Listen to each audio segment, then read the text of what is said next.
Welcome. आप सभी का आज स्वागत करते हैं नए टॉपिक की तरफ। कल हमने डिसोल्यूशन की जन एंट्रीज सीखी थी, लेकिन वो बेसिक एंट्रीज थी। आज हम शुरू करने जा रहे हैं स्पेशल एंट्रीज, जो कि रियलाइजेशन एक्सपेंसेस से रिलेटेड है और वर्कमैन कंपनसेशन से। तो आज ये हम जन एंट्रीज पढ़ने वाले हैं कि रियलाइजेशन एक्सपेंस से रिलेटेड कौन कौन सी कंडीशन होती है और उनकी जन एंट्री क्या है। अक्सर बोर्ड एग्जाम में इस टॉपिक से क्वेश्चन आता है, जन एंट्री आती है, तो इसको जरा ध्यान से देखें और समझें। चलिए शुरू करते हैं। सबसे पहले देखिए, रियलाइजेशन एक्सपेंस की हम बात करें तो हम सबसे पहला केस हम लिखेंगे कि रियलाइजेशन एक्सपेंस का जो फर्स्ट केस कह रहा है वो क्या कह रहा है कि रियलाइजेशन एक्सपेंस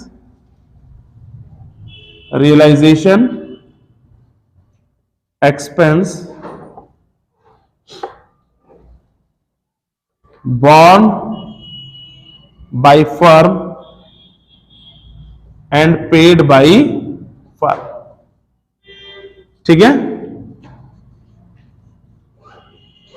कहने का मतलब है born by firm and paid by firm का मतलब है कि फर्म जो है, फर्म ही इस एक्सपेंस को क्रिएट कर रही है, फर्म ही की रिस्पॉन्सिबिलिटी इस एक्सपेंस को पे करने की, और फर्म ने ही इस एक्सपेंस को पे किया है।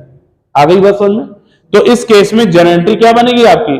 इस केस में आपकी जन एंट्री बनेगी रियलाइजेशन अकाउंट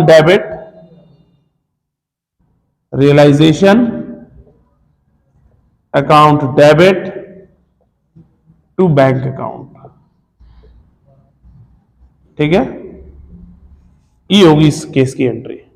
क्लियर? अब देखिए दूसरी कंडीशन क्या कहता है। रियलाइजेशन एक्सपेंस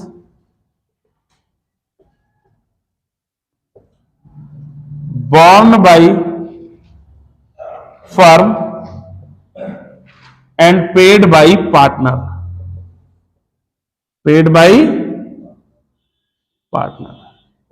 कहने का मतलब है कि जो रियलाइजेशन एक्सपेंस है, ठीक है, रियलाइजेशन एक्सपेंस को बॉर्न कौन कर रहा है? फर्म बॉर्न कर रही है।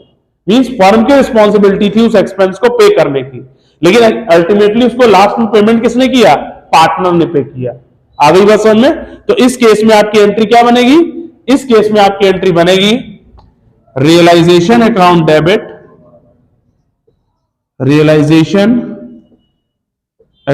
Debit, to partners capital account. Clear है यहां पे? कोई डाउट? तो ये एंट्री होगी हमारी पहले। अब देखिए आगे बढ़ते हैं। थर्ड कंडीशन क्या कह रहा है? रियलाइजेशन एक्सपेंस क्या कह रहा है? Realisation expense borne by partner. अब यहां पे रियलाइजेशन एक्सपेंस को बॉर्न कर रहा है partner, and paid by partner. Clear? अगर एक्सपेंस को बॉर्न भी पार्टनर कर रहा है, पेड भी पार्टनर कर रहा है, तो उस केस में आपकी कोई एंट्री नहीं होगी। आ गई बात समझ में? क्योंकि वो उसकी ही रिस्पॉन्सिबिलिटी थी देना, और उसने पेमेंट किया, तो फर्म का इससे कोई लेना देना नहीं है। आ गई बात समझ में? क्लियर है यहां पे? फिर फोर्थ केस क्या कह रहा है? Realisation expense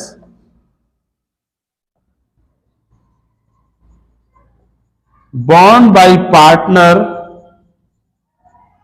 and paid by firm। मतलब जो रियलाइजेशन एक्सपेंस है बॉर्न किसने किया है? पार्टनर ने। यानी पार्टनर की रिस्पॉन्सिबिलिटी थी उसको पे करना, पार्टनर को मेट करना था, पे करना था, बट एक्चुअली में पेमेंट किसने किया? फर्म ने पेमेंट किया। तो जब फर्म पे करेगी तो क्या एंट्री बनेगी? Partners capital account debit to bank account. Clear है यहां पे? कोई तकलीफ, कोई डाउट? ठीक है, तो ये बात हो गई कि रियलाइजेशन एक्सपेंस बॉर्न किया था पार्टनर ने, लेकिन पेमेंट किसने किया है? फर्म ने। तो यहां पे क्या करेंगे? Partners capital account debit to bank account. आ गई बात समझ में? क्लियर है यहां पे? कोई डाउट? तो ये 4 एंट्री समझ में आ गई। अब आगे आते हैं।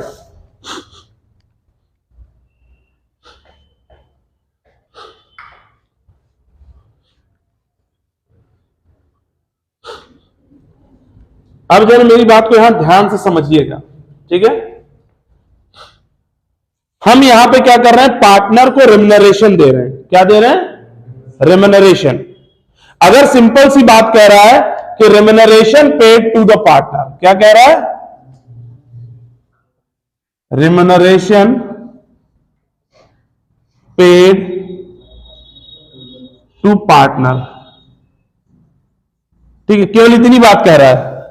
ठीक है, आ गई बात समझ में? और कुछ नहीं कहा है। रेम्युनरेशन पेड टू पार्टनर, ठीक, या कमीशन पेड टू पार्टनर। कई बार कमीशन कहता है, तो कमीशन का है, रेम्युनरेशन का है, बात सेम है। रेम्युनरेशन मतलब पार्टनर को हम कुछ दे रहे हैं उसके काम के लिए, जो भी उसने रियलाइजेशन में हेल्प कर रहा है उसके लिए हम उसको रेम्युनरेशन दे रहे हैं या कमीशन दे रहे हैं। ठीक है, तो remuneration paid to partner for realisation. आ गई बात समझ? और कोई बात नहीं कही गई, बस इतना कहा गया। तो इस केस में आपकी जर्नल एंट्री क्या बनेगी? इस केस में आपकी जर्नल एंट्री बनेगी realisation account debit to partners capital account. समझ में आ रहा है कि नहीं? क्लियर है यहां पे? तो इस केस में क्या होगी? Realisation account debit to partners capital account. आ गई बात समझ? अब बात आती है, अगर कह दे, ध्यान देना नेक्स्ट एंट्री में क्या कह रहा है? रेम्युनरेशन पेड टू पार्टनर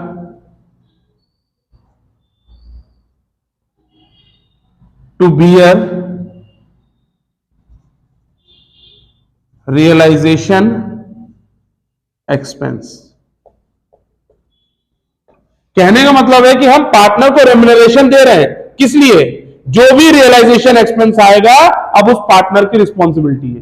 वो पार्टनर रिस्पॉन्सिबल होगा कि जो भी रियलाइजेशन एक्सपेंस आया वो कौन पे करेगा? वो पार्टनर पे किया करेगा जिसको हमने रेम्युनरेशन दिया है। आ गई बात समझ में? क्लियर? तो अब इसमें भी देखिए कंडीशन बनती है, इसमें 2 कंडीशन बनती है। पार्टनर को रिस्पॉन्सिबल तो हमने बनाया है कि पार्टनर पे करेगा, रेम्युनरेशन हम दे रहे हैं। इसमें भी 2 कंडीशन है। पहला है एक्चुअल एक्सपेंस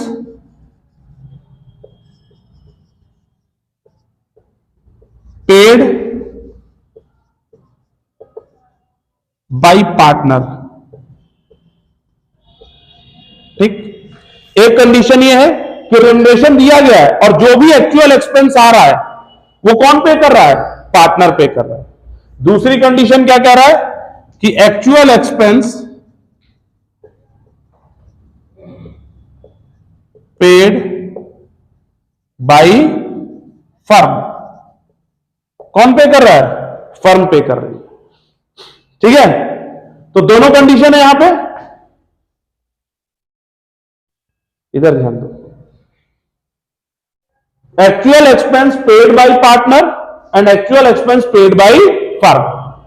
दोनों में रेम्युनरेशन दिया गया पार्टनर को कि उसकी जिम्मेदारी है उसको एक्सपेंस पे करना है, लेकिन अब इसमें 2 कंडीशन बन गई कि या तो एक्चुअल एक्सपेंस जो आएगा वो पार्टनर पे कर दे, और दूसरी कंडीशन क्या है कि पार्टनर नहीं पे कर रहा है। कौन पे कर रहा है उस एक्चुअल एक्सपेंस को? फर्म। तो पहले हम बात करते हैं कि अगर पार्टनर ही एक्सपेंस पे करता है, जो भी एक्चुअल एक्सपेंस आए, व्हाटएवर, वो एक्चुअल एक्सपेंस आपका रेम्युनरेशन से ज्यादा हो या कम हो, लेकिन पे कौन कर रहा है? पार्टनर पे कर रहा है।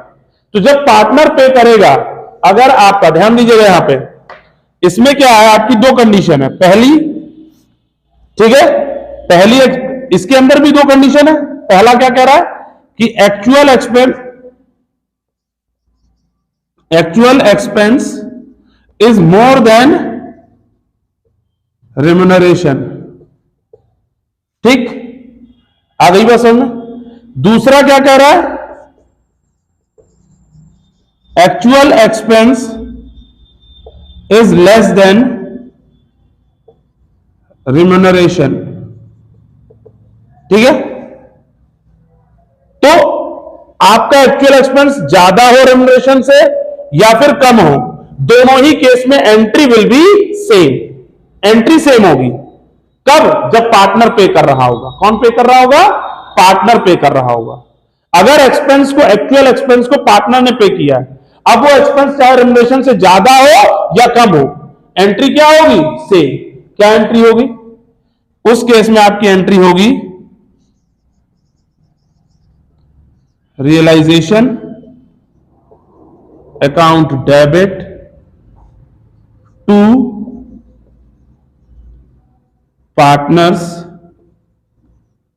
Capital account.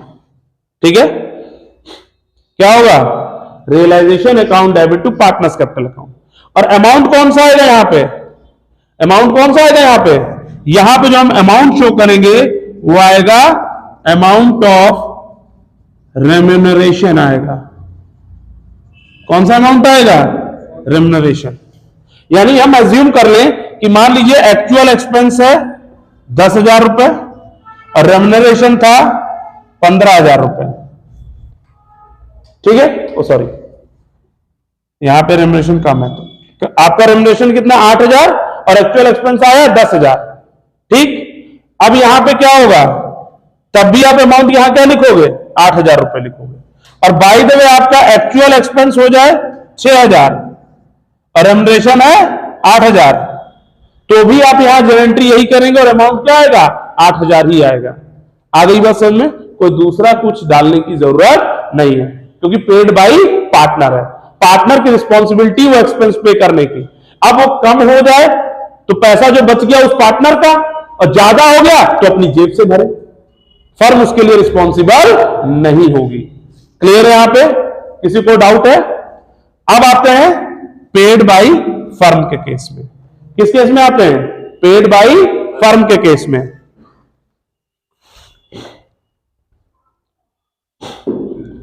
यार ये मार्कर जो है सब डिस्टर्ब हो गया।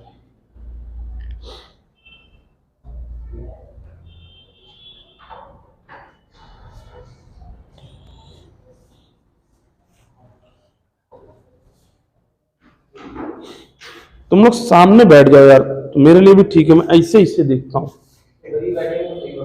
तुम सब सामने बैठो उधर, तो मेरे लिए क्या है ना, सामने देखना इजी होगा।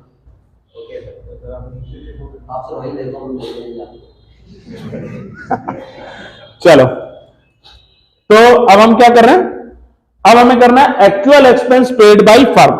भाई रेम्यूनरेशन तो हम पार्टनर को दे रहे हैं, बट जो एक्चुअल में एक्सपेंस आया वो किसने पे किया है, फर्म ने। अब इसमें हमारी दो कंडीशन है, पहली है, दूसरी, क्योंकि यहां पे दोनों कंडीशन है, वही दो कंडीशन जो यहां पे थी, बट यहां पे दोनों कंडीशन के हिसाब से जन एंट्री चेंज हो जाएगी। आ गई बात समझ में। जैसे मान लीजिए यहां पे आपकी एंट्री क्या होगी,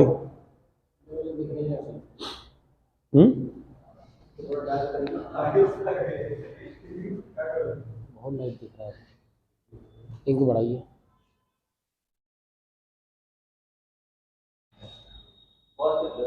बस बस ठीक था। देखो इतना तो लफड़ा हुआ, तो एडिटिंग तो वैसे भी करनी है। सबसे बड़ा लफड़ा वो हुआ था 15-20 मिनट वाला, कॉल वाला। नहीं ठीक है, इतना दिख रहा है काफी। चलो ध्यान देना। तो अब हमें क्या पढ़ना है, ये वाला कंप्लीट होने के बाद हमारा क्या है, remuneration paid to partner to bear realisation expense.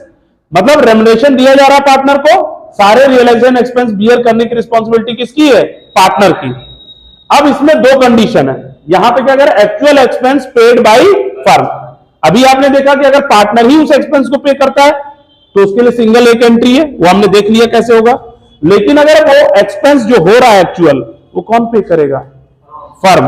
अगर फर्म उस एक्चुअल एक्सपेंस को पे करती है तो क्या एंट्री बनेगी? तो उस केस में हमारी एंट्री बनेगी, देखिए दो केसेस हैं। पहला है actual expense is less than remuneration, ठीक। दूसरा है actual expense is more than remuneration. आ गई बात समझ में?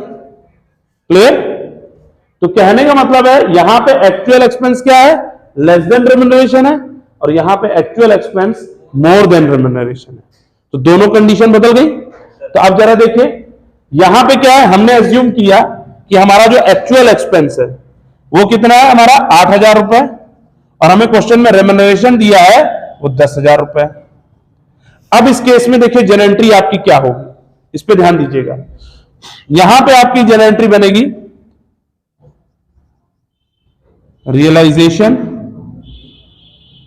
अकाउंट डेबिट, ठीक।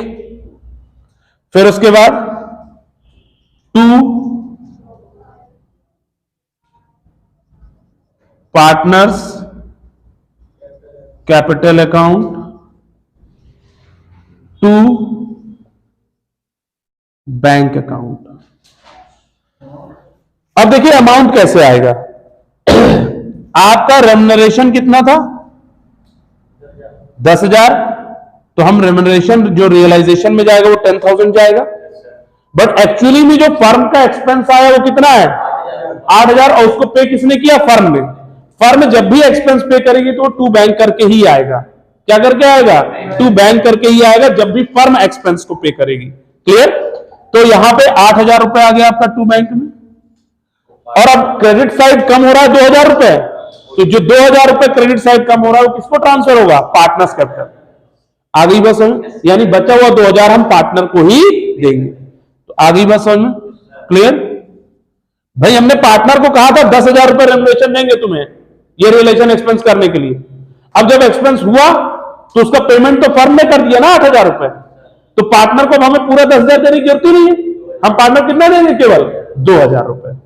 समझ में आ रहा है कि नहीं? कोई डाउट है?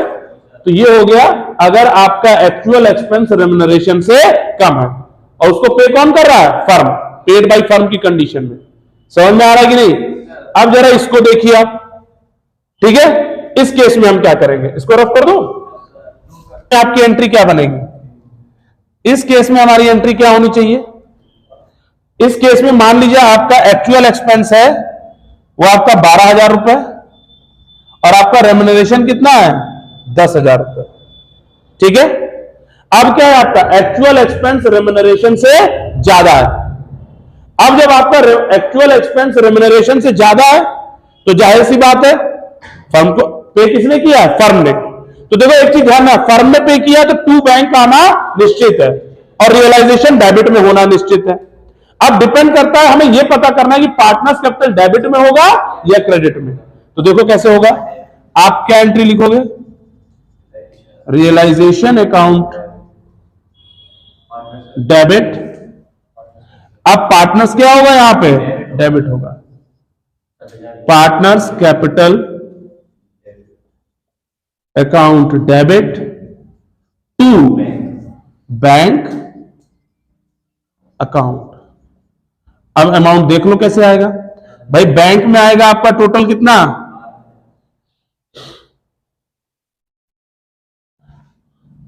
बैंक में आएगा आपका टोटल 12,000 रुपीज जो हमने एक्चुअल एक्सपेंस किया, ठीक है। और रियलाइजेशन में वो आएगा जो आपका रेम्यूनरेशन है, और बचा कितना? 2,000 रुपए। ये 2,000 रुपए फर्म ने पार्टनर के नाम पे डाल दिया। भाई पार्टनर की रिस्पॉन्सिबिलिटी थी ना देने की, तो फर्म जो है उस पार्टनर से 2,000 रुपए लेगी। समझ में आ रहा है कि नहीं? भले फर्म ने पैसे पे कर दिए, लेकिन फर्म ने उसके पार्टनर के नाम पे क्यों डाल दिया? क्योंकि फर्म को उस पार्टनर से 2,000 रुपए लेने। आ गई बात समझ में? तो ये हो गया हमारा रियलाइजेशन एक्सपेंस से रिलेटेड ट्रांजेक्शंस, ठीक है। अब इसमें एक और छोटी सी ट्रांजेक्शन है रियलाइजेशन एक्सपेंस की, ठीक है, तो उसको इसको रफ कर दूं, ठीक है। चलिए अब एक और हमारी ट्रांजेक्शन है कि realisation expense paid through the assets. किसके थ्रू कर रहे हैं हम? रियलाइजेशन एक्सपेंस को एसेट्स के थ्रू पे कर रहे हैं। किसके थ्रू पे कर रहे हैं? एसेट्स के थ्रू। अगर रियलाइजेशन एक्सपेंस को एसेट्स के थ्रू पे किया जाएगा तो उसकी कोई एंट्री नहीं होगी। तो लिख लीजिएगा transaction, realisation expense paid through the assets. Assets के थ्रू अगर रियलाइजेशन एक्सपेंस पे किया जाएगा तो उसकी एंट्री क्या होगी? करनी ही नहीं है। समझ में आ रहा है कि नहीं? There is no entry. Clear? किसी को डाउट है?